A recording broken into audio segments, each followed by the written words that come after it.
Covenant competency എന്ന് പറഞ്ഞാൽ ഉടമ്പടി ദൈവത്തോട് ചെയ്യാനുള്ള യോഗ്യത. ഒന്നാമത്തെ പോയിന്റ് കഴിഞ്ഞല്ലേ.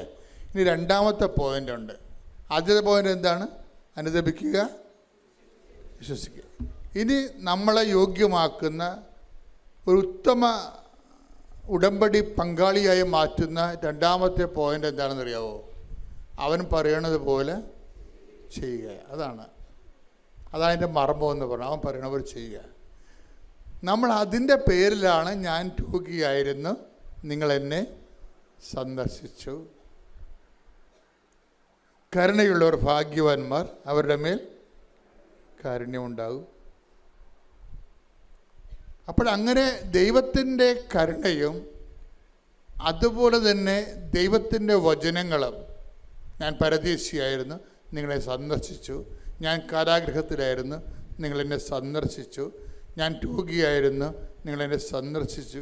അപ്പോൾ എല്ലാ തരത്തിലുള്ള മനുഷ്യോപകാര പ്രവർത്തനങ്ങളെന്ന് ഇന്ന് നമുക്ക് പറയാൻ പറ്റത്തില്ല. ഇപ്പം നമ്മൾ ഈ മരങ്ങളെല്ലാം നമ്മൾ ഈ കെട്ടിടം എന്താണ് ഇവിടെ വന്നിരിക്കണത്? ഈ കെട്ടിടം എന്താ ഇവിടെ? ഈ കെട്ടിടം കല്ലിട്ടത് അവിടെയാണ്. അപ്പം ഞങ്ങൾ കെട്ടിടം പണിയാൻ വേണ്ടി വന്നപ്പോൾ അവിടെ 2 മരം നിൽക്കുന്നുണ്ടായിരുന്നു. അപ്പോൾ ഞാൻ പറഞ്ഞു മരം വെട്ടാൻ പറ്റത്തില്ലെന്ന് പറഞ്ഞു. അപ്പം മരമില്ലാത്ത സ്ഥലത്തേക്ക് കെട്ടിടം മാറ്റിയതിനെ കണ്ടത് 2 മരത്തിന് വേണ്ടിയാണ്.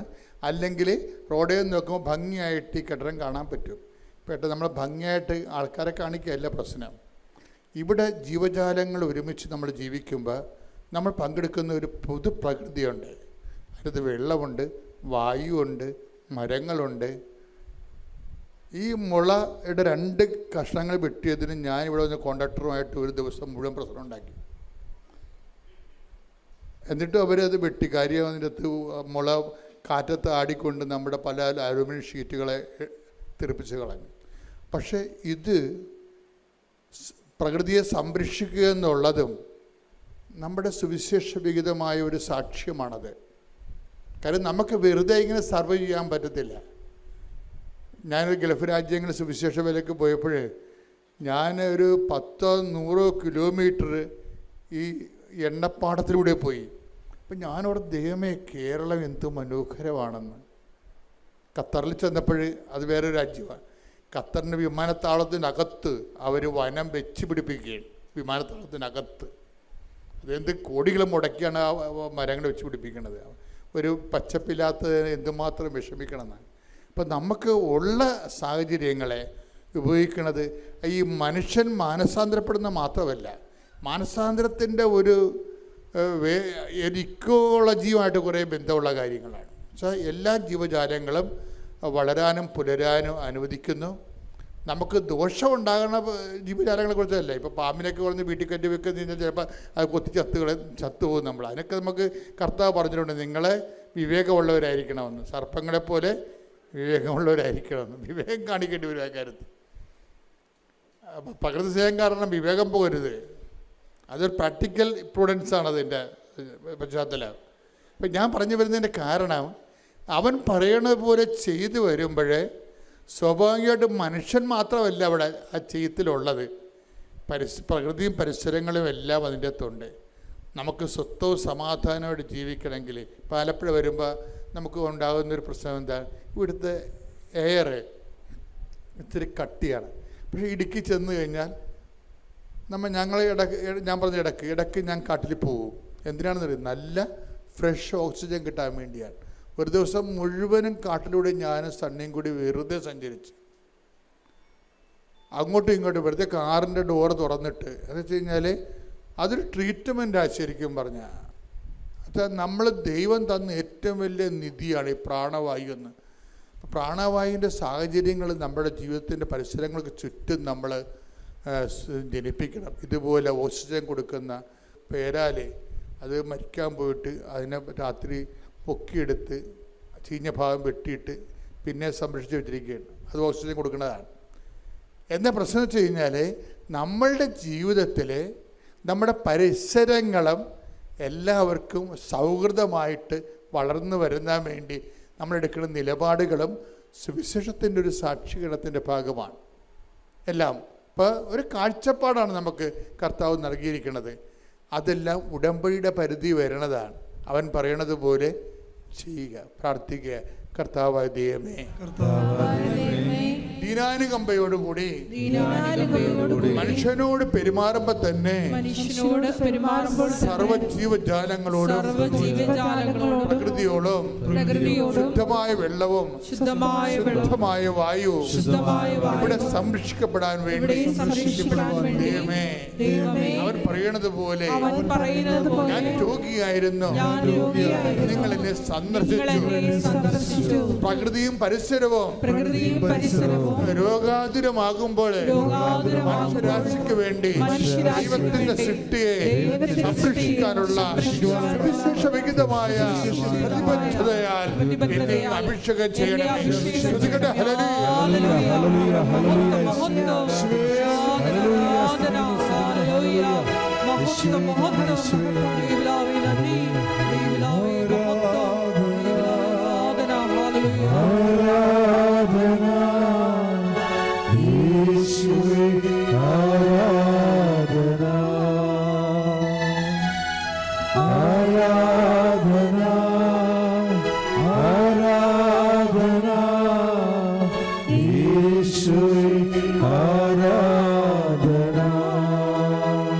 പരിശുദ്ധ പരമദിവ്യകാരുണ്യത്തിന് അപ്പോഴേ നമ്മളെ രണ്ടാമത്തെ വിഷയം കോമ്പറ്റൻസിയുടെ വിഷയമാണ്. അതായത് ഉടമ്പടിക്ക് യോഗ്യമായ ഉടമ്പടി പങ്കാളി എന്ന് പറയുന്നത്, ഒന്ന് അനുദപിക്കുക, വിശ്വസിക്കുക. രണ്ടാമത്തേത് എന്താണ്? അവൻ പറയണത് പോലെ ചെയ്യുക. അതെന്താണ്? ദിനാനുകമ്പയും അതുപോലെ തന്നെ മനുഷ്യനോടുള്ള പ്രകൃതിയോടുള്ള പ്രതിബദ്ധതയുമാണ്. അത് ദൈവികമായ ഒരു ഉത്തരവാദിത്വമായിട്ട് നമ്മൾ ഡെവലപ്പ് ചെയ്ത് വരും ഉടമ്പടി കാലങ്ങളിൽ. ഇനി മൂന്നാമതൊരു കാര്യമുണ്ട്. എന്താണ്? ലോകം മുഴുവനും പോവുക, എല്ലാ സൃഷ്ടികളോടും സുവിശേഷം പ്രസംഗിക്കുക. അപ്പോൾ ഇതെല്ലാം മനസ്സിലായില്ലേ?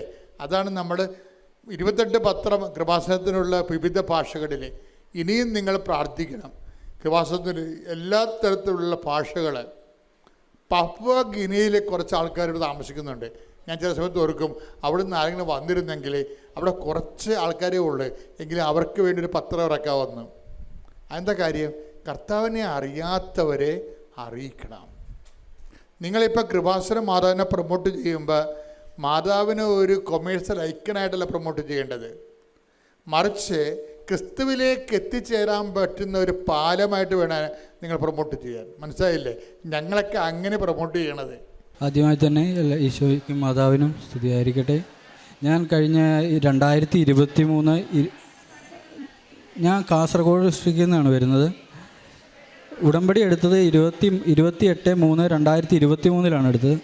അത് കഴിഞ്ഞിട്ട് ഞാൻ ഒമാനിലാണ് ജോലി ചെയ്തുകൊണ്ടിരുന്നത്. എൻ്റെ ജോലി സ്ഥലത്തേക്ക് പോയ ശേഷം ഒക്ടോബർ മാസത്തിൽ ഞാനൊരു ദിവസം വൈകുന്നേരം ഡ്യൂട്ടിയൊക്കെ കഴിഞ്ഞ് ഫ്രീ ആയിട്ടിരിക്കുന്ന സമയത്ത് 7:30 മണിയായപ്പോൾ പുറത്തൊരു ചായ കുടിച്ച് വെച്ച് എൻ്റെ വണ്ടിയിൽ ഓഫീസിൻ്റെ പുറത്ത് പാർക്ക് ചെയ്തിട്ട് വണ്ടിയിലിരുന്ന് ഫോൺ നോക്കിയിരിക്കുകയാണ്. അപ്പോൾ എൻ്റെ ഹോസ്പിറ്റലിനോട് ചേർന്ന് തന്നെ ഹോസ്പിറ്റലിൻ്റെ തന്നെ ഒരു മൾട്ടി സ്പെഷ്യാലിറ്റി ഹോസ്പിറ്റലുണ്ട്. ആ ഹോസ്പിറ്റലിൽ വന്ന് അവിടെ ഒരു ഒമാനി സ്ത്രീ എൻ്റെ വണ്ടിയുടെ സൈഡിൽ കൂടെ ചേർന്ന് വരികയും അവർ അവിടെ ബ്ലോക്കിൽ എൻ്റെ വണ്ടിയിൽ വന്ന് ഉരച്ച് എൻ്റെ വണ്ടിയുടെ ഫ്രണ്ട് ഡോറ് തൊട്ട് ഫ്രണ്ട് ബമ്പർ വരെ ഒരു സൈഡ് അങ്ങ് അടിച്ച് പൊളിച്ചുകൊണ്ട് അങ്ങ് പോയി.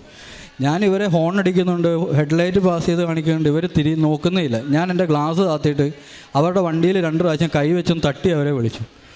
പെട്ടെന്ന് അവരുടെ ഡോറ് തുറന്ന് അവർ പുറത്തിറങ്ങി വന്ന് സ്റ്റൂപ്പിഡെന്ന് വിളിച്ചിട്ട് എൻ്റെ അടുത്ത് ഷൗട്ട് ചെയ്ത്, വളരെ റൗഡായിട്ട് അവരുടെ അടുത്ത് ഷൗട്ട് ചെയ്ത് കഴിഞ്ഞപ്പോൾ ഞാൻ അവരോട് ചോദിച്ചു, നിങ്ങൾ എൻ്റെ വണ്ടിയിൽ വന്ന് ഇടിച്ചതിന് ശേഷം എന്നെ സ്റ്റുപ്പിഡെന്ന് വിളിക്കുകയും ചെയ്യുന്നു, ഞാനാണോ സ്റ്റുപ്പിഡ്, നിങ്ങളല്ലേ സ്റ്റുപ്പിഡിറ്റി കാണിച്ചതെന്ന് ഞാൻ അവരോട് ചോദിച്ചപ്പോൾ അവരവിടുന്ന് വീണ്ടും കുറച്ച് നേരം എന്നോട് ചൂടായിട്ട് അവർ വണ്ടി എടുത്ത് പെട്ടെന്ന് അവിടുന്ന് എക്സിറ്റ് ആയ പോലെ അവരവിടുന്ന് പോയി കുറച്ച് നേരം 1 മണിക്കൂർ കഴിഞ്ഞപ്പോഴേക്കും എനിക്ക് പോലീസ് സ്റ്റേഷനിൽ നിന്ന് വിളി വരികയാണ്. എൻ്റെ വണ്ടിയുടെ നമ്പറും എടുത്ത് അവർ പോയി.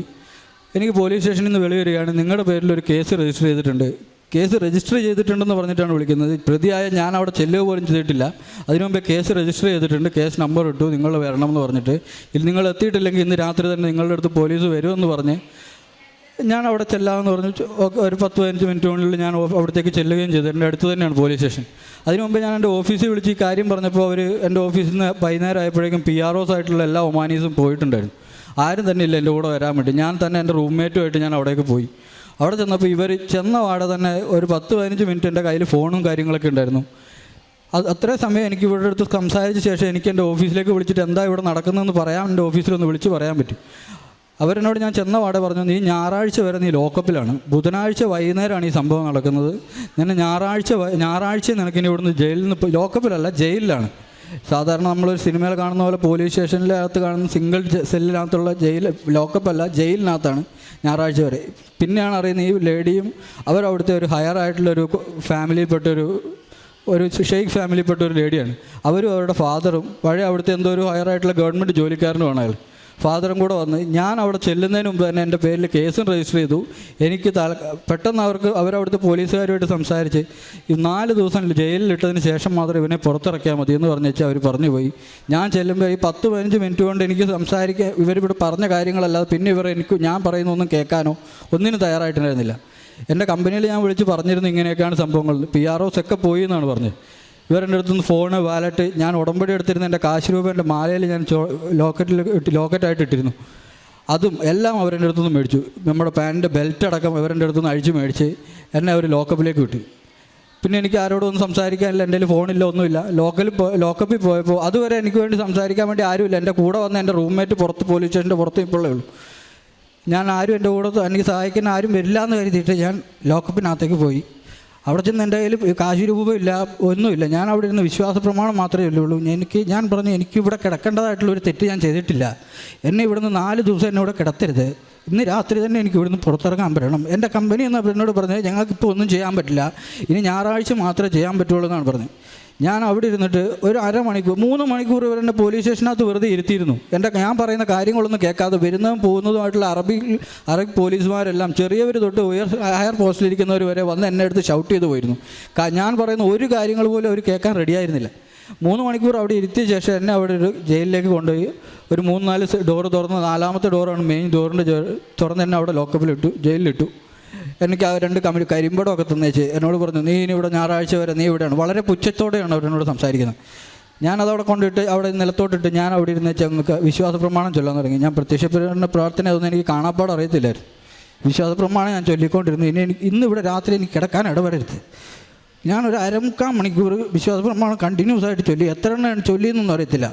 എന്നെ കൊണ്ട് അവിടുന്ന് പോലീസുകാർ വന്ന് നിനക്ക് തിരിച്ചു പോകാമെന്ന് പറഞ്ഞിട്ട് എന്നെ വന്ന് വിളിച്ചിട്ട് എന്നോട് പറഞ്ഞു, നീ ഇവിടെ ഇതിനുള്ളിലേക്ക് കയറിയത് ഒരു സ്ത്രീ കാരണമാണെന്നുണ്ടെങ്കിൽ നീ ഇതിന് പുറത്തിറക്കുന്നത് ഞങ്ങളുടെ ഡിപ്പാർട്ട്മെൻറ്റിൽ ഹയർ ആയിട്ടുള്ളൊരു പോലീസ് ലേഡി ആയിട്ടുള്ളൊരു പോലീസ് ഉദ്യോഗസ്ഥക്കാരനാണ് നീ ഇവിടുന്ന് പുറത്തിറങ്ങുന്നതെന്ന് ആ പോലീസുകാരനോട് വളരെ അത്ഭുതകരമായിട്ട് എന്നോട് പറഞ്ഞു. എന്നെ പുച്ഛിച്ച് നോക്കി പറഞ്ഞിരുന്ന പോലീസുകാരാണ് അങ്ങനെ പറഞ്ഞ് എന്നെ പുറത്തിറക്കിയപ്പോൾ ഞാൻ നോക്കുമ്പോൾ എൻ്റെ കമ്പനിയുടെ ഒരു PRO അവിടെ വന്നിട്ടുണ്ട്. അവൻ്റെ റിലേറ്റീവാണ് ഈ പോലീസുകാർ. അയാൾക്ക് ഒരു കാരണവശാലും ഇങ്ങനെ ഒരു നിസ്സാര കാര്യത്തിന് വേണ്ടി ഈ ലേഡിയെ വിളിക്കാൻ പറ്റില്ല. ഇവിടെ ഞാൻ പറഞ്ഞറിഞ്ഞുള്ള ഇവിടെ ഒരു IG പോലുള്ളൊരു പോസ്റ്റിലിരിക്കുന്ന ഒരു ആളാണ് ഇയാളുടെ റിലേറ്റീവായിട്ടുള്ള ഈ പോലീസ് ഉദ്യോഗസ്ഥൻ. അയാൾ പല വിധത്തിലും സാധാരണക്കാരായിട്ടുള്ള പോലീസുകാരുടെ അടുത്തൊക്കെ സംസാരിച്ചു, ആരും സമ്മതിക്കുന്നില്ല എന്നാണ്ടപ്പോൾ അവസാനം എൻ്റെ PRO വിളിച്ച് സംസാരിച്ചാണ് ആ ലേഡിയോട്. അവർ കാര്യങ്ങൾ അന്വേഷിച്ചപ്പോൾ ഈ ലേഡി എനിക്കെതിരെ കംപ്ലയിൻറ്റ് കൊടുത്ത ലേഡിയും അവരുടെ ഫാദറും അവരുടെ ഒരു സ്റ്റാറ്റസ് വെച്ചിട്ടൊരു ഈഗോ ഹർട്ടായിട്ടാണ് എനിക്കെതിരെ കേസ് കൊടുത്തതും അവർ തന്നെ ശിക്ഷയൊക്കെ വിധിച്ച് 4 ദിവസം ജയിലിൽ കിടത്തിട്ട് അവനെ വിട്ടാൽ മതി എന്ന് പറഞ്ഞ് ഇതിനൊക്കെ തീരുമാനം ഉണ്ടാക്കിയതെന്നും അവരറിഞ്ഞപ്പോൾ അവർ പറഞ്ഞു അവനെ അവിടെ കിടത്തണ്ട, അവനെ ഇറക്കി വിട്ടേക്ക്, അവനെ ജയിലിൽ നിന്ന് വിട്ടേക്ക്, ഇന്ന് രാത്രി തന്നെ അവനെ റിലീസ് ചെയ്തേക്കെന്ന് പറഞ്ഞ് എന്നെ എൻ്റെ ഫ്ലാറ്റിൽ കൊണ്ടുവിടാൻ പറഞ്ഞിട്ടാണ് അവർ പറഞ്ഞിരുന്നത്. പുറത്തെൻ്റെ കമ്പനിയുടെ PRO എൻ്റെ റൂംമേറ്റും അപ്പോഴും ഈ 4 മണിക്കൂറായിട്ട് ആ PRO എൻ്റെ റൂംമേറ്റും വെയിറ്റ് ചെയ്ത് നിൽക്കുന്നുണ്ടായിരുന്നു. അതൊരു റൂംമേറ്റ് ഒരു മുസ്ലിമാണ്, PRO ഒരു മുസ്ലിമാണ്. എനിക്ക് വേണ്ടി അവിടെ ഈ 4-5 മണിക്കൂർ പോലീസ് സ്റ്റേഷനിൽ വൈകുന്നേരം രാത്രി 2:30 മണിക്കൂറാണ് ഞാൻ ആ പോലീസ് സ്റ്റേഷനിൽ നിന്ന് പുറത്തിറങ്ങുന്നത്, ജയിലിൽ നിന്ന് പുറത്തിറങ്ങുന്നത്. അതുവരെ എനിക്ക് 4-5 മണിക്കൂർ ഈ മുസ്ലിം സുഹൃത്തുക്കളാണ് എനിക്ക് വേണ്ടി അവിടെ കാത്തിരുന്നത്. അത് കഴിഞ്ഞ് ഈ സംഭവം കഴിഞ്ഞേച്ച് ഇവർ പോലീസ് സ്റ്റേഷനിൽ വിചാരിച്ച പോലെ കാര്യങ്ങൾ നടന്നില്ല എന്ന് കണ്ടപ്പോൾ ഇവർ കോർട്ടിലേക്ക് കേസ് ഹയർ ചെയ്തു. കോർട്ടിലെ കേസ് ഒരു പ്രൈമറി കോർട്ടിൽ കൊടുക്കേണ്ട കേസ് അവിടുത്തെ ഹൈക്കോർട്ടിലേക്കാണ് അവിടെ കൊടുത്തത്. അവിടെ ജില്ലാ കോടതിയില്ല, ഹൈക്കോടതിയും സുപ്രീം കോടതിയും മാത്രമേ ഉള്ളൂ. ഹൈക്കോർട്ടിലേക്ക് കൊടുത്തേച്ച് 1 കൊല്ലം എന്നെ ഈ കേസിൻ്റെ പുറകെ അവർ നടത്തിച്ചു. അന്നേരപ്പോഴൊന്നും ഞാൻ എൻ്റെ വീട്ടിലൊന്നും ഈ കാര്യമൊന്നും പറഞ്ഞിട്ടുണ്ടായിരുന്നില്ല. എൻ്റെ ജോലികളും കാര്യങ്ങളൊക്കെ സാധാരണമായി നടക്കുന്ന പോലെ തന്നെ നടന്നു പോകുന്നുണ്ടായിരുന്ന കാരണം എനിക്കധികം വലിയ ബുദ്ധിമുട്ടൊന്നും ഉണ്ടായിരുന്നില്ല. പിന്നെയാണ് ഞാൻ അറിഞ്ഞത് ഒരു ക്രിമിനൽ കേസിൽ പെട്ട് കഴിഞ്ഞ് കഴിഞ്ഞാൽ നമ്മൾ ട്രാവൽ ബാനായി. ആ കേസ് ഏത് കാലത്ത് നമുക്ക് കേസ് കഴിയുന്നു അന്ന് മാത്രമേ നമുക്ക് ആ നാട്ടിൽ നിന്ന് തിരിച്ച് ഏത് രാജ്യത്തേക്കായാലും നമ്മുടെ നാട്ടിലേക്കായാലും എക്സിറ്റ് ആകാൻ പറ്റുള്ളൂ. അങ്ങനെ 1 കൊല്ലം കഴിഞ്ഞ് 2023 ഒക്ടോബർ മാസം നടന്ന ഈ കേസ് 24 ഒക്ടോബറായിട്ടും കഴിഞ്ഞിട്ടില്ല, കേസ് കഴിഞ്ഞിട്ടില്ല, എൻ്റെ ജഡ്ജ്മെൻറ്റ് വന്നിട്ടില്ല. 5-6 പ്രാവശ്യം ഞാൻ കോർട്ടിൽ ഹിയറിങ്ങിന് പോയി. ഡിസംബർ മാസത്തിൽ എൻ്റെ പപ്പയ്ക്ക് ഒരു അറ്റാക്ക് വരിക, പപ്പ ഹോസ്പിറ്റലൈസ്ഡ് ആവുകയും ചെയ്തു ഡിസംബർ 29 അന്നും എൻ്റെ കേസിൻ്റെ വിധി വന്നിട്ടില്ല. എനിക്ക് നാട്ടിൽ പോകണമെന്നുണ്ട്. നാട്ടിലെൻ്റെ അനിയൻ മാത്രമേ ഉള്ളൂ, പിന്നെ മമ്മിയും മാത്രമേ ഉള്ളൂ. അനിയനും ജോലി ചെയ്യുന്നതാണ്, സഹായത്തിന് ആരും ഉണ്ടായിരുന്നില്ല. പെട്ടെന്ന് മമ്മി മാത്രമാണ് ഓടി നടന്നത്.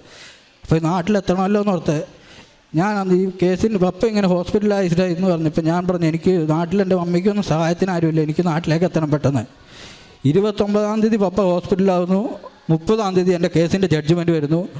ഇങ്ങനെ പേരിലുള്ള കേസ് തള്ളിപ്പോയി എന്ന് പറഞ്ഞിട്ട് കോർട്ടിൻ്റെ പേരിലുള്ള കേസ് തള്ളിക്കളഞ്ഞു. എനിക്ക് എൻ്റെ കമ്പനിയിൽ നിന്ന് CCTV റെക്കോർഡ്സ് വിഷ്വൽസൊക്കെ എടുത്തപ്പോൾ അതിലാകപ്പാടെ ബ്ലറായ ഒരവസ്ഥയായിരുന്നു. തൊട്ട് ഫ്രണ്ടിലുണ്ടായിരുന്ന ഒരു ഗാരേജ് വർക്ക്ഷോപ്പാണ്, ഒരു പ്രീമിയം വർക്ക്ഷോപ്പാണ് എൻ്റെ ഓഫീസിൻ്റെ ഫ്രണ്ടിൽ. അവരെനിക്ക് ഒരു 6 മാസത്തിന് ശേഷമാണ് അവരുടെ ഹാർഡ് ഡിസ്ക് 6 മാസം കൂടുമ്പോൾ അവരെടുത്ത് മാറ്റുന്നതാണ്. ആ ഹാർഡ് ഡിസ്കിൽ നിന്ന് അവർ സെർച്ച് ചെയ്തെടുത്ത് എനിക്ക് ഈ വിഷ്വൽസ് കറക്റ്റായിട്ട് തുടക്കം മുതൽ അവസാനം വരെയുള്ളൊരു വിഷ്വൽസ് ഇവർ എനിക്ക് എടുത്തു തരും. അത് ഞാൻ എൻ്റെ എനിക്ക് കമ്പനി ലോയറെ ആക്കി തന്നിരുന്നത്. അത് വേറൊരു ഭാഗം. ഈ ലോയർ മുഖേന ഞാൻ ഈ കോർട്ടിൽ വീഡിയോ അവിടെ സബ്മിറ്റ് ചെയ്തിട്ടുണ്ടായിരുന്നു. അത് കാരണം ഈ കേസിൽ അവർ വീഡിയോ കണ്ട് ഞാനല്ല തെറ്റുകാരി, വോയിസ് അടക്കമുള്ള വീഡിയോ വിഷ്വൽസ് ആയിരുന്നു. തൊട്ട് കീഴെ തന്നെ ഇവർ ഞാനുമായിട്ട് സംസാരിക്കുന്നതിൻ്റെ തൊട്ട് തിളക്ക് മേലെ തന്നെ ഒരു ക്യാമറ ഉണ്ടായിരുന്നത് ഞാനും കണ്ടിട്ടില്ല, ആരും കണ്ടിട്ടില്ലായിരുന്നു. അവർ തന്നെ ആ ഗ്യാരേജുകാരാണ് എന്നോട് വന്ന് പറയുന്നത് ഇവിടെ ഒരു ക്യാമറ ഉണ്ടല്ലോ, നിൻ്റെ ഓഫീസിൻ്റെ ക്യാമറയിൽ നിന്ന് വിഷ്വൽ കിട്ടിയില്ലെങ്കിൽ ഞങ്ങളുടെ ഈ ക്യാമറ കിട്ടാതിരിക്കുമല്ലോ എന്ന് പറഞ്ഞാൽ അവർ പോയി തപ്പിയെടുത്ത് എനിക്ക് ആ വിഷ്വൽ കൊണ്ട് തന്നു. വോയിസ് അടക്കമുണ്ട്. ആ സ്ത്രീ വരുന്നതും വന്നിറങ്ങുന്നതും അവർ ഷൗട്ട് ചെയ്യുന്നതും അവരാണ് എന്നെ ആദ്യം സ്റ്റൂപ്പിഡെന്ന് വിളിക്കുന്നതും വോയിസ് കറക്റ്റായിട്ട് ആ വോയിസ് വീഡിയോയിൽ റെക്കോർഡ് വിഷ്വലുണ്ട്. അത് കണ്ടു കഴിഞ്ഞപ്പോൾ പിന്നെ അവരുടെ ഫാമിലിയും ഹോൾട്ടും ഒക്കെ വെറുതെ ആയ പോലെയായി കോർട്ടിൽ പോയിട്ടും. ഇതൊക്കെ കഴിഞ്ഞു. കോർട്ടിലേക്ക് കാര്യം കഴിയുന്നതിന് മുമ്പ് തന്നെ ഈ ലോയർ ഒരു ക്രിമിനൽ കേസ് എൻ്റെ കമ്പനിയുടെ ക്രിമിനൽ ലോയർ വരണമെന്നുണ്ടെങ്കിൽ അവരുടെ 4.5 ലക്ഷം രൂപയാണ് അവർക്ക് ഈ ഒരു ക്രിമിനൽ ലോയർ കേസ് വാദിക്കാൻ ഹൈക്കോർട്ടിൽ വരുന്നതിന്. ആ കേസ് എന്നോട് കമ്പനി പറഞ്ഞു അത് നിൻ്റെ ഓൺ റിസ്കിൽ നീ തന്നെ കൊടുക്കേണ്ടി വരുമെന്ന് പറഞ്ഞു. ഞാൻ വീട്ടിലൊന്നും പറഞ്ഞിട്ടില്ല. ഞാൻ ഓർത്ത് എൻ്റെ സാലറിയിൽ നിന്ന് റിഡക്റ്റ് ചെയ്തോട്ടെ, അല്ലെങ്കിൽ എൻ്റെ സെറ്റിൽമെൻറ്റിൽ നിന്ന് എടുത്തോട്ടെ, കുഴപ്പമില്ലല്ലോ, നോ പ്രോബ്ലം, സാധാരണ പോലെ കാര്യങ്ങൾ നടന്നു പോകും, വീട്ടിൽ അറിയുകയില്ലെന്ന് ഓർത്തിട്ട് ഞാൻ പറഞ്ഞു. ഈ കേസിൻ്റെ കാര്യങ്ങളൊക്കെ തീർന്നു കഴിഞ്ഞപ്പോൾ പപ്പയ്ക്ക് പോകേണ്ട ആവശ്യം വന്നപ്പോഴേക്കും എൻ്റെ കേസ് കറക്റ്റായിട്ട് മാതാവ് അനുഗ്രഹിച്ചിട്ട് എൻ്റെ കേസ് തീർത്തു തന്നു. അതിനു മുമ്പേ മാതാവായിട്ട് തന്നെ ഈ പോലീസ് സ്റ്റേഷനിൽ നിന്ന് ഞാൻ പുറത്തിറങ്ങുമ്പോൾ എന്നോട് എൻ്റെ പോലീസുകാർ പറയും ഒരു സ്ത്രീ കാരണം നീ ഉള്ളിലായി, അതിലും വലിയൊരു സ്ത്രീ കാരണം നീ ഇവിടുന്ന് പുറത്തിറങ്ങുകയും ചെയ്തു എന്ന് പറഞ്ഞു. അതിലെനിക്ക് ഉറച്ച വിശ്വാസമുണ്ട് അത് മാതാവാണ് വന്നിട്ട് എന്നെ അവിടുന്ന് പുറത്തിറക്കിയതെന്ന്. അതും അവിടുത്തെ നാട്ടുകാരി അവരുടെ ഹോൾഡ് വെച്ച് എന്നെ അവിടെ ഉള്ളിലാക്കിയെങ്കിൽ അതേ നാട്ടുകാരിയായിട്ടുള്ള സ്ത്രീ തന്നെ എന്നെ അവിടുന്ന് പുറത്തിറക്കുകയും ചെയ്തു. ഈ കേസ് കഴിഞ്ഞിട്ടാകുമ്പോൾ ഈ 4.5 ലക്ഷം രൂപ ലോയർക്ക് ഫീസ് കൊടുക്കണം. കോർട്ടിൽ നിന്ന് മിനിമം ജയിൽ ശിക്ഷയും ഒരു ഫൈനും വരേണ്ടതാണ്. കോർട്ടിൽ നിന്ന് വന്ന വിധി എന്താണെന്ന് വെച്ചാൽ കോർട്ടിൻ്റെ ചിലവും പോലീസ് സ്റ്റേഷൻ്റെ ഡോക്യുമെൻറ്റേഷൻ ചാർജുമായിട്ട് ഒരു 150 റിയാൽ ഞാൻ അവിടെ പേയ്മെൻറ്റ് ചെയ്യണം.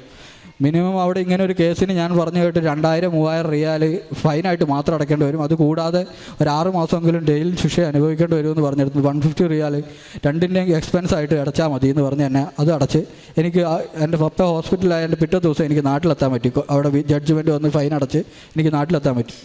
പിന്നെ എനിക്കൊരു 4.5 ലക്ഷം രൂപയോളം വരുന്ന ഒമാൻ റിയാൽ, ഏകദേശം 1600 റിയാൽ എനിക്ക് ലോയർക്ക് കൊടുക്കാനുള്ള ലോയർ ഫീ ഉണ്ടായിരുന്നു. കമ്പനി എന്നോട് പറഞ്ഞത് അത് നിൻ്റെ സാലറിയിൽ നിന്ന് ഡിഡക്റ്റ് ചെയ്തോളാം, ചെറിയൊരു സംഖ്യയായിട്ട് ഡിഡക്റ്റ് ചെയ്തോളാം എന്ന് പറഞ്ഞിരുന്നത്.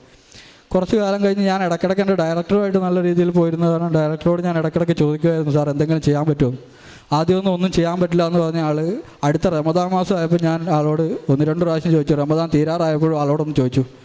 ആൾ പറഞ്ഞു ഓക്കെ ഫുൾ എക്സ്പെൻസ് കമ്പനി തന്നെ ഇട്ടേ, കമ്പനിയുടെ ക്രിമിനൽ കേസുകളുടെ കൂട്ടത്തിൽ അതും കമ്പനിയുടെ എക്സ്പെൻസ് ആയിട്ടിട്ട് കമ്പനി ഒരു പൈസ പോലും എൻ്റെ കയ്യിൽ നിന്ന് മേടിക്കാതെ അതെല്ലാം കമ്പനി തന്നെ അടച്ച് എനിക്കൊരു സാമ്പത്തികമായിട്ടുള്ള ഒരു ബാധ്യതയും വരാതെ എന്നെ മാതാവ് എല്ലാ കമ്പനിയിലും ജയിലിലും പോലീസുകാരുടെ ഇടയിലും കോടതിയിലും എല്ലാം വന്ന് പലരുടെ രൂപത്തിൽ എന്നെ സഹായിച്ചു.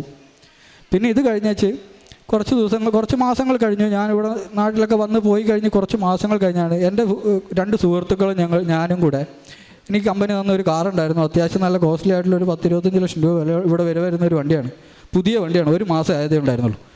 ഞങ്ങൾ ആ വണ്ടിയായിട്ട് ഉച്ചയ്ക്ക് ബ്രേക്ക് ടൈമിൽ ഞങ്ങളൊരു തൊട്ടടുത്തൊരു ഒരു മാളിലേക്ക് പോയതാണ്.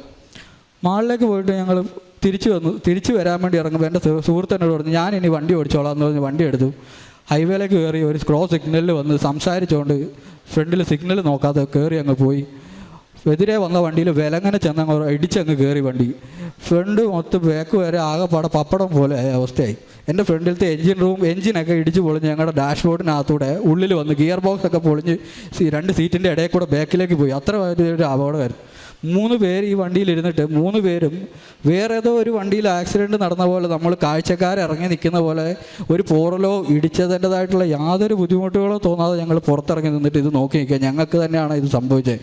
ഞങ്ങളുടെ വണ്ടിയുടെ അവസ്ഥ ഫ്രണ്ടിലത്തെ 2 പാസഞ്ചർ ഇരിക്കുന്നിടം കണ്ടു കഴിഞ്ഞാൽ ഒരിക്കലും പറയില്ല ഇതിൽ നിന്ന് ഇറങ്ങിയ 2 പേരുടെ കാലും കൈയൊക്കെ ബാക്കിയുണ്ട്, ആൾ ജീവനോടെ ബാക്കിയുണ്ടെന്ന്. എയർ ബാഗുകളൊക്കെ ഉണ്ടാവും, അതൊക്കെ ശരി തന്നെയാണ്. പക്ഷേ ആ വണ്ടിയുടെ അവസ്ഥ കണ്ടു കഴിഞ്ഞാൽ ഒരു മനുഷ്യരും പറയത്തില്ല ഈ വണ്ടിയിൽ നിന്ന് ഇറങ്ങിയ ആൾക്കാർ ജീവനോടെ ഉണ്ടെന്ന്. അതിൽ നിന്നാണ് ഞങ്ങൾ 3 ആളും ഒരു പോറൽ പോലും ഇല്ലാതെ പുറത്തിറങ്ങിയത്. ഈ സമയങ്ങളിലൊക്കെ ഞാൻ ഉടമ്പടിയിലാണ്. കൃത്യമായിട്ട് എൻ്റെ ഉടമ്പടി പ്രാർത്ഥനകളൊക്കെ ഞാൻ അവിടെയും ചെയ്തു പോകുന്നുണ്ടായിരുന്നു. എല്ലാ ഞായറാഴ്ചയും പള്ളിയിൽ പോകുന്നുണ്ടായിരുന്നു. എൻ്റെ കഴുത്തിൽ എൻ്റെ മാലയിൽ തന്നെ എൻ്റെ ഒരു കാശുരൂപം ഉണ്ടായിരുന്നു. ഇവിടുന്ന് മേടിച്ചുകൊണ്ട് പോയ ലോക്കറ്റും കൊന്തയൊക്കെ എൻ്റെ വണ്ടിയിലും ഒക്കെ തന്നെ ഉണ്ടായിരുന്നു.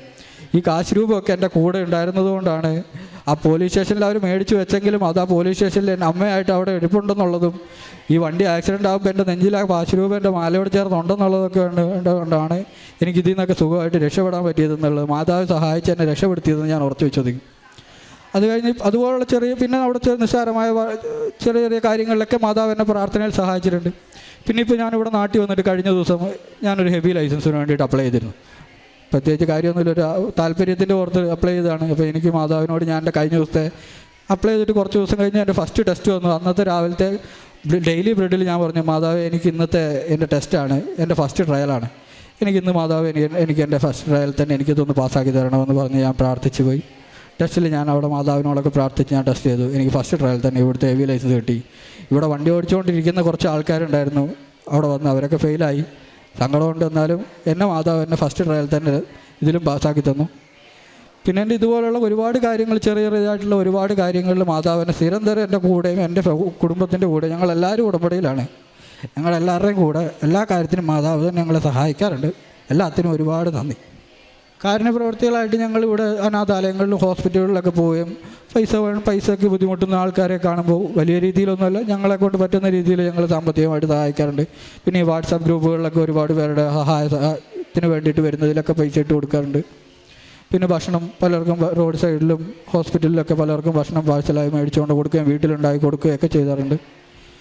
അവിടെ ആയിരിക്കുമ്പോഴും അവിടെ ഞങ്ങൾക്ക് ഡെയിലി കുർബാനയ്ക്കില്ലെങ്കിലും വെള്ളിയാഴ്ചയാണ്, എല്ലാ വെള്ളിയാഴ്ചകളിലും ഞാൻ അവിടെ കുർബാനയ്ക്ക് പോവുകയും രാവിലെയും വൈകുന്നേരമുള്ള എൻ്റെ പ്രത്യക്ഷീകരണ പ്രാർത്ഥനയും സാധാരണ പ്രാർത്ഥനയും ഞാൻ ചൊല്ലുകയും ചെയ്യാറുണ്ട്. ചില ദിവസങ്ങളിൽ മാത്രം എൻ്റെ ജോലിയുടെ ചിലപ്പോൾ മാത്രം എനിക്കിത് മുടക്കം വന്നിട്ടുണ്ട്. പറ്റാവുന്ന എല്ലാ ദിവസങ്ങളിലും ബൈബിൾ വായിക്കുകയും എല്ലാ കാര്യങ്ങളും ഞാൻ അവിടെ ആയിരിക്കുമ്പോഴും ചെയ്യാറുണ്ട്. ഇതുകൊണ്ടൊക്കെ തന്നെ ആയിരിക്കണം മാതാവ് എന്നെയും എൻ്റെ കുടുംബത്തെയും സഹായിച്ചതെന്ന് ഞാൻ ഉറച്ചു വിശ്വസിക്കുന്നു. മാതാവിനെ ഈശോയ്ക്കും ഒരുപാട് നന്ദി. Praise the Lord. ഈശോനാഥനും പരിശുദ്ധ അമ്മയ്ക്കും കോടാനുകോടി നന്ദി പറയുന്നു. എൻ്റെ പേര് ജെറി. ഞങ്ങൾ വരുന്നത് തൃശ്ശൂരിൽ നിന്നാണ്. ഞങ്ങൾ സെറ്റിൽ ചെയ്തിട്ടുള്ളത് ദുബായിലാണ്. ഞങ്ങളുടെ മകനെ പരിശുദ്ധ അമ്മ ഈശോയിൽ നിന്ന് നൽകിയ സൗഖ്യത്തിന് നന്ദി പറയാനാണ്. മകൻ പ്രീമെച്ചുറായിട്ട് ജനിച്ച മകനായിരുന്നു. 8ാം മാസത്തിൽ സ്റ്റാർട്ടിങ്ങിൽ ജനിച്ചു. 1.5 കിലോ ആയിരുന്നു അവൻ്റെ വെയിറ്റ്. അത് കഴിഞ്ഞിട്ട് അവനെ 1 മാസത്തോളം ICUവിലായിരുന്നു. എന്നെ ICUവിൽ കിടക്കുമ്പോൾ ഡോക്ടേഴ്സ് പറഞ്ഞു ചാൻസ് ഉണ്ണീനെ കിട്ടാനായിട്ട് വളരെ കുറവാണ്. കാരണം എന്ന് വെച്ചാൽ അവനില്ലാത്ത കോംപ്ലിക്കേഷൻസ് ഉണ്ടായിരുന്നില്ല. എല്ലാ തരത്തിലുള്ള അസുഖങ്ങളും അവനുണ്ടായിരുന്നു. എസ്പെഷ്യലി അവന് ഫിക്സ് വരുന്ന അസുഖം വളരെ കൂടുതലായിരുന്നു. ICUവിൽ വെച്ചിട്ട് തന്നെ അവന് 3-4 തവണ ഫിക്സ് വന്നിരുന്നു. അപ്പോൾ ഡോക്ടേഴ്സ് വിശദമായിട്ട് പരിശോധിച്ചപ്പോൾ അവൻ്റെ ബ്രെയിനിൽ ലെഫ്റ്റ് സൈഡിൽ ഡാമേജ് ഉണ്ടെന്ന് പറഞ്ഞു. ആ ഡാമേജിൽ നിന്നാണ് ഈ അസുഖം വരുന്നതെന്ന് പറഞ്ഞു. 1 മാസത്തിന് ശേഷം അവനെ ഞങ്ങളുടെ കൈകളിലേക്ക് ഡോക്ടേഴ്സ് തന്നു. അത് കഴിഞ്ഞ് അവർ പറഞ്ഞത് ക്രമേണ അവൻ വലുതാവുന്നതനുസരിച്ചിട്ട് ഈ ഫിക്സിൻ്റെ അസുഖം മാറിപ്പോകും എന്നായിരുന്നു. പക്ഷേ അത് നേരെ തിരിച്ചായിരുന്നു. 5 വയസ്സ് വരെ അവനെ വളരെ തുച്ഛമായിട്ടുള്ള രീതിയിലായിരുന്നു വന്നിരുന്നത്. പക്ഷേ ക്രമേണ 5 വയസ്സ് കഴിഞ്ഞതിന് ശേഷം ദിവസേന 4-5 തവണ ഫിക്സ് വരുന്ന രീതിയിലേക്ക് ആ അസുഖം വളർന്നു. ഞങ്ങൾക്ക് എന്ത് ചെയ്യണമെന്ന് ഒരു പിടുത്തം ഉണ്ടായിരുന്നില്ല. ഒരു ഡോക്ടറിൽ നിന്ന് മറ്റു ഡോക്ടറിലേക്ക് അങ്ങനെയായിരുന്നു ഞങ്ങളുടെ യാത്രകൾ. അത് കഴിഞ്ഞ് ഞങ്ങൾ തൃശ്ശൂരിൽ നിന്ന് കൊച്ചിയിലെ ഒരു ഹോസ്പിറ്റലിലേക്ക് മകനെ കൊണ്ടുപോയി. ഡോക്ടേഴ്സ് സജസ്റ്റ് ചെയ്തത് രാവിലെ 6 ഗുളികയും വൈകിട്ട് 6 ഗുളികയും 12 ഗുളികയാണ് ദിവസം അവൻ കഴിക്കാനായിട്ട് ഡോക്ടേഴ്സ് സജസ്റ്റ് ചെയ്തത്. ഞങ്ങൾക്ക് എന്ത് ചെയ്യണമെന്നറിയാതെ ഞങ്ങൾ എല്ലാ വർഷവും ലീവിന് വരുമ്പോഴും ആകെ ഞങ്ങൾ എന്ത് ചെയ്യണം, ഒരു ഡോക്ടറിൽ നിന്ന് മറ്റു ഡോക്ടറിലേക്ക് പോകുക, അത് മാത്രമായിരുന്നു ഞങ്ങൾക്കുള്ള യാത്ര. അങ്ങനെ ആയിരിക്കുമ്പോഴാണ് ഞങ്ങൾ കൃപാസനത്തെ പറ്റി അറിഞ്ഞത്, പരിശുദ്ധ അമ്മയുടെ വലിയ ഇടപെടൽ ഇവിടെ നടക്കുന്നുണ്ടെന്നാണ് അറിഞ്ഞത്. അങ്ങനെ ഞങ്ങൾ 2023 ഇവിടെ വന്ന് മകന് വേണ്ടി ഭാര്യ നിജിത ഉടമ്പടി എടുത്തു, പ്രാർത്ഥിച്ചു. ഞങ്ങൾ അച്ഛനെ കണ്ട് കൈവെപ്പ് ശുശ്രൂഷ ചെയ്തു. ഉടമ്പടി തൈലം അതുപോലെ തന്നെ ഉപ്പ് ഇതെല്ലാം കൊണ്ടുപോയി ഞങ്ങൾ ദിവസേന അവന് സ്കൂളിലേക്ക് രാവിലെ പോകുമ്പോൾ അവന് ഉടമ്പടി തൈലം കൈകളിലും കാലുകളിലും നെറ്റിയിലൊക്കെ അവന് പുരട്ടി കൊടുത്ത് പ്രാർത്ഥിച്ചിട്ടാണ് സ്കൂളിലേക്ക് വിടിരുന്നത്. സ്കൂളിൽ നിന്നുള്ളൊരു കോൾ എൻ്റെ ഫോണിലേക്ക് വന്നു കഴിഞ്ഞാൽ എനിക്ക് പേടിയാണ്. കാരണം എന്ന് വെച്ച് കഴിഞ്ഞാൽ അവന് അസുഖം വന്നു, അവൻ വീണു എന്നുള്ള പറഞ്ഞിട്ടുള്ളായിരിക്കും മിക്കപ്പോഴും ടീച്ചേഴ്സ് വിളിക്കുക. ഒരു ദിവസം എന്തുണ്ടായെന്ന് വെച്ച് കഴിഞ്ഞാൽ രാവിലെ അവൻ അസംബ്ലിക്ക് നിൽക്കുന്ന സമയത്ത് ഏറ്റവും മുകളിൽ കയറി നിൽക്കുകയായിരുന്നു. ഗ്രൗണ്ടിൻ്റെ സ്റ്റെപ്പുകൾ ഉണ്ടായിരുന്നു, അതിൻ്റെ ഏറ്റവും മുകളിലായിരുന്നു നിൽക്കുന്നുണ്ടായിരുന്നത്. ആ അസംബ്ലി നിൽക്കുന്ന സമയത്ത് അവന് ഫിക്സ് വന്നു. ഏറ്റവും മുകളിൽ നിന്ന് അവൻ താഴേക്കാണ് ഫിക്സ് വന്ന് വീണത്. ഈ അവിടെ ഉണ്ടായിരുന്ന അന്യമതസ്ഥപ്പെട്ട ടീച്ചേഴ്സ് എന്നെ വിളിച്ച് പറഞ്ഞത്, ഈ കുട്ടിക്ക് എന്തോ വലിയൊരു സംരക്ഷണം ഉണ്ട്. കാരണം എന്ന് വെച്ച് കഴിഞ്ഞാൽ ഒരു 3 നിലയുള്ള ഹൈറ്റിലുള്ള മുകളിൽ നിന്നാണ് മകൻ താഴെ വീണത്. എന്നിട്ട് അവനൊരു പോറൽ പോലും ഏൽക്കാണ്ട് പരിശുദ്ധ അമ്മയുടെ നീല കാപ്പയിൽ പൊതിഞ്ഞ് അവനെ സംരക്ഷിച്ചു. അപ്പോൾ തന്നെ ഡോക്ടേഴ്സിനെ അവനെ കാണിച്ചു. അവന് കുഴപ്പങ്ങളൊന്നും ഇല്ല എന്ന് പറഞ്ഞു. സാധാരണ മരുന്ന് കഴിക്കുന്ന പോലെ കഴിച്ചാൽ മതി എന്ന് പറഞ്ഞു. അങ്ങനെ തുടർന്ന് ഞങ്ങൾ വീണ്ടും അടുത്ത ലീവിന് വന്നപ്പോൾ അമ്മയുടെ അടുത്ത് വന്ന് ഇവിടെ വന്ന് ഉടമ്പടി പുതുക്കുകയും വീണ്ടും അച്ഛനെ കണ്ട് അച്ഛൻ്റെ കൈവെപ്പ് ശുശ്രൂഷ നടത്തി ഞങ്ങൾ പോവുകയാണ് ചെയ്തത്. പക്ഷെ ഞങ്ങൾക്കൊരു തുടർന്ന് ഡോക്ടേഴ്സ് ഞങ്ങളോട് സജസ്റ്റ് ചെയ്തത് ഒരു ഓപ്പൺ ബ്രെയിൻ സർജറി ചെയ്ത് കഴിഞ്ഞാൽ മകന് ഡെയിലി വരുന്ന 5-6 തവണ വരുന്ന ഫിക്സിനെ നമുക്ക് കുറയ്ക്കാൻ പറ്റുമെന്നാണ് പറഞ്ഞത്. അതും പൂർണ്ണമായിട്ട് നിർത്താൻ പറ്റുമെന്ന് പറഞ്ഞിട്ടില്ല. ആ 5-6 തവണ ഒരു കുട്ടിക്ക് വരുന്ന ഫിക്സിനെ നമുക്ക് 1, 2 മാക്സിമം 3 എത്തിക്കാമെന്ന് പറഞ്ഞു. അങ്ങനെ ഞങ്ങൾ പരിശുദ്ധ അമ്മയോട് പ്രാർത്ഥിച്ചതിന് ശേഷം ഇവിടെ വന്ന് അച്ഛൻ്റെ കൈവെപ്പ് ശുശ്രൂഷ ചെയ്ത് കഴിഞ്ഞതിന് ശേഷം കൊച്ചിയിലെ വേറൊരു ഹോസ്പിറ്റലിലേക്ക് മകനെ ഓപ്പൺ ബ്രെയിൻ സർജറി, നമ്മൾ ഹാർട്ട് സർജറി ചെയ്യുന്ന പോലെ ഓപ്പൺ ബ്രെയിൻ സർജറി ആയിരുന്നു മകന് വേണ്ടി ഡോക്ടേഴ്സ് സജസ്റ്റ് ചെയ്ത്. ഞങ്ങൾ പ്രാർത്ഥിച്ച് പരിശുദ്ധ അമ്മയുടെ മധ്യസ്ഥതയിൽ സർജറിക്ക് മകനെ ഞങ്ങൾ ഒരുക്കി. സർജറി കഴിഞ്ഞു. സർജറി കഴിഞ്ഞ് ജനുവരി 3 സർജറി കഴിഞ്ഞത്. ജനുവരി 3 തൊട്ട് ഈ നിമിഷം വരെ പിന്നീട് പരിശുദ്ധ അമ്മയുടെ മധ്യസ്ഥതയിൽ അവന് ഫിക്സ് എന്നുള്ള അസുഖം വന്നിട്ടില്ല. കാരണം പരിശുദ്ധ അമ്മയുടെ വലിയ ഇടപെടൽ തന്നെയാണ്. മെഡിക്കൽ സയൻസ് പോലും ഇപ്പോഴും ഞങ്ങളുടെ മകൻ്റെ മുമ്പിലും അതിശയിച്ചിട്ടാണ് നിൽക്കുന്നത്. എങ്ങനെ ഇത് സാധിക്കുന്നു? കാരണം ഡോക്ടേഴ്സ് പറഞ്ഞത് ഈ അസുഖം വരുന്നത് നമുക്ക് കുറയ്ക്കാം എന്ന് മാത്രമേ ഉള്ളൂ, പൂർണ്ണമായി മാറിപ്പോകുമെന്ന് പറഞ്ഞിട്ടില്ല. പക്ഷേ പരിശുദ്ധ അമ്മയുടെ മധ്യസ്ഥതയിലും അവന് നൽകിയ പ്രാർത്ഥനകളുടെ ആ സഹായത്താലും അമ്മ തിരുക്കുമാരനോട് പറഞ്ഞ് പൂർണ്ണമായും ആ അസുഖം ഇപ്പോൾ എൻ്റെ മകനിൽ നിന്ന് എടുത്തു മാറ്റി. ഈ സാക്ഷ്യം പറയാനാണ് ഞങ്ങൾ ഇപ്പോൾ ദുബായിൽ നിന്ന് ഇവിടെ വന്നിട്ടുള്ളത്. ഈ സാക്ഷ്യത്തിന് ഞങ്ങൾക്ക് അനുവദിച്ചു തന്ന കൃപാസന മാതാവിനും അതുപോലെ ഈശോ തമ്പുരാനും ഒരുപാട് കോടാനുകോടി നന്ദി പറയുന്നു. Praise the Lord. എല്ലാ ദിവസവും രാവിലെ 5:30 മാതാവിൻ്റെ പ്രത്യക്ഷീകരണ പ്രാർത്ഥനകൾ ചെല്ലാറുണ്ട്, രാവിലെയും വൈകിട്ടും. പിന്നെ ഉടമ്പടി തൈലം എടുത്ത് നെറ്റത്ത് 3 കുരിശ് വരച്ച് വിശ്വാസ പ്രമാണം ചൊല്ലും. നെറ്റത്തും കയ്യിലൊക്കെ മോൻ്റെ രാവിലെയും വൈകിട്ടും വൈകുന്നേരം ഞങ്ങളത് ചെയ്യാറുണ്ട്. പിന്നെ കാരുണ്യ പ്രവർത്തികളായിട്ട് ചെയ്യുന്നത് അനാഥാലയത്തിൽ കാശ് കൊടുക്കാറുണ്ട്. അതുപോലെ തന്നെ 2 കുട്ടികൾക്ക് പഠിക്കാനുള്ള എല്ലാ സ്പോൺസറും ചെയ്ത് 2 കുട്ടികളെ സ്പോൺസർ ചെയ്ത് പഠിപ്പിക്കുന്നുണ്ട്. പിന്നെ കൃപാസന പത്രം ഞങ്ങൾ ദുബായിലാണ് കൊടുക്കാറ്. സെൻറ്റ് മേരീസ് ചർച്ചിൽ അവിടെ വരുന്ന ആൾക്കാർക്ക് ഞങ്ങൾ കൃപാസന പത്രം വിതരണം ചെയ്ത് കൊടുക്കാറുണ്ട്. ഇതാണ് കാരുണ്യ പ്രവർത്തികളായിട്ട് ചെയ്യാറുള്ളത്.